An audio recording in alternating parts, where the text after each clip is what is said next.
Welcome to the Tea Time Podcast, where it's all about taking a few healthy minutes each day just for you, with your host, Sharissa Bradley.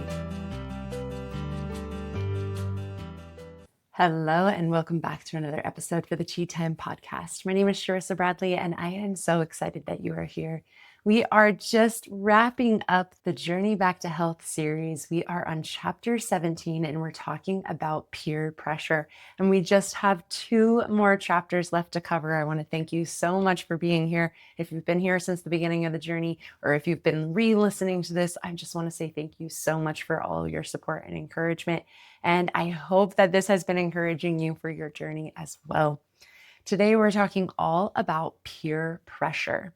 And I want to speak to it in 2 different ways. One is the peer pressure where we feel like when we're taking an action step for ourselves, that other people come in and try to kind of give their opinion on the steps that you're taking for yourself. For example, when I first found out about the celiac disease, I had a lot of people giving me their opinions about what gluten was and how it wasn't really real and the disease itself wasn't really real, and that I was sort of delusional in my thinking that just changing my diet would help me so tremendously. Thank goodness I was able to kind of get past their negativity, but it did challenge me in ways where I had to kind of stand up for myself and my beliefs and the changes that I was making, and also deal with kind of bullies and naysayers while I was going through the process of cutting foods out of my diet. It seems to be especially prevalent around food because we center our social events and social activities around things like eating and drinking, which becomes extremely challenging if you have any dietary restrictions. And that is where I found myself challenged by people in my environment because it became very difficult to include me in social activities. So peer pressure can come in that form when we're trying to make our own decisions. But peer pressure can also come from ourselves. When we are making those choices, we also have to remember that we can't change anybody else's life. We aren't going to be able to influence someone to make those changes for themselves unless they are actually ready to do it, because this work is hard, capital H, hard. When we try to eliminate foods from our diet, it will shock you how many people will tell you their opinion about what it is that you're doing with your own body and your own life. So in this episode, I want to give a couple of tools. I talk about this in the book because I want you to have actual things to say to people when these kinds of things come up. So first of all, get a buddy. Get someone who's in your corner, who is going to back you and also be able to just kind of be a sounding board when you want to call and say like, they're being mean about what I can actually eat. And then you can have this person who's your friend, your confidant, your support in that time.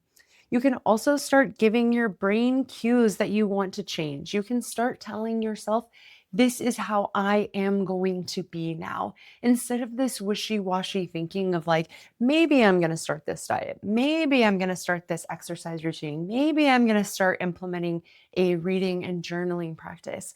When we actually give our brain like, this is what we're doing. This is the change that we're making. And we give the cues like by changing the pantry and by buying the journals and buying the books. When we actually take those action steps, we can kind of help to change the brain and the narrative up there. And that will help when the peer pressure comes in and people are saying, what can you even eat? And what can you even do?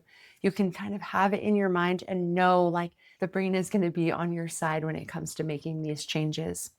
Also, I really highly encourage you to celebrate the wins. If you made yourself a meal that was, for example, like if you love this certain recipe, but you have to change out an ingredient, but you make it taste almost exactly the same or unrecognizably different, you just made yourself this thing and you were able to get this win. And I want you to celebrate those wins, because when we do that, we give ourselves that encouragement, then it makes it easier for us to make those changes and to keep going with those changes. Also, prepare. Make sure that you have all the things that you need for your changes in your home. If it's going to be exercising or if it's going to be changing your diet, make sure you're prepared for that so that when these peer pressure moments come up, it's a lot easier to not give in. And when people are saying, oh, come out with us, come drink with us, come hang out with us, and it goes against your schedule or your routine, you're able to stand more firmly in your beliefs. I also really believe in I am statements rather than that I'm trying this new thing or I'm doing this new thing or I'm thinking about this new thing. By making these declarative statements of I am changing my diet, I am going to be this very strong and very capable person, you start to make it part of your identity and part of who you are. And then it will make it very difficult for people to question you or to say, why are you doing these things? Because it will just be part of who you are when you say, I am someone who follows this way. I am someone who does this lifestyle. It will be easier for people to see your confidence and how you believe in yourself. And it will make it harder for them to try to deter you. Because it will be surprising to you when you make changes in your life, how many people will try to tell you that you're wrong or you're not doing it right, or it will be a waste of time. And so I want to encourage you that you aren't wasting your time and you are able to stay on this path and to make yourself healthy if you are able to make it part of who you are, make these changes who you are becoming and who you want to be. And also I want to remind you that when we're changing ourselves, and we don't want anybody else's opinion on that, it's very difficult to try to change someone else's mind. So if you're living with someone or you have people in your circle or your community who don't believe in what you're doing, then that's okay. You can read this really awesome book by Mel Robbins called Let Them, and the whole entire book is in the title, and you can just let those people live the life that they're going to live. And the best way to ever show someone how to do something is to lead by example. Show them with your health and your energy and your vitality and your youth, and show them how you're able to get up in the morning and go a full day without having to take a nap or a midday caffeine break. And that example will be so much more powerful than any words you could ever say to encourage someone on their journey. If you see someone who's sick and who could absolutely use a new tool or more support, but they're not ready to hear it, the best thing you can do is just lead by example. Heal yourself and keep living that energetic, beautiful, fantastic life. And then people will start to come and ask you, what are your secrets? Those same people who tried to bully you out of making those changes are going to come and ask you how to do that same path.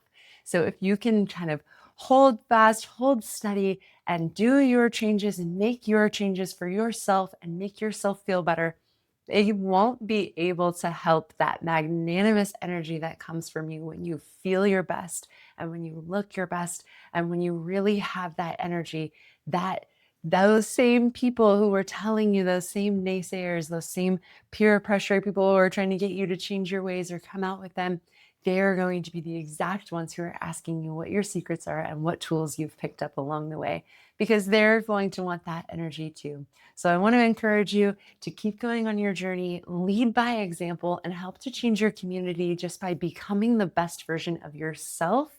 And they won't be able to help it. They'll want that too. I hope that this helped you and encouraged you today. And I am so looking forward to finishing our very last chapter next week.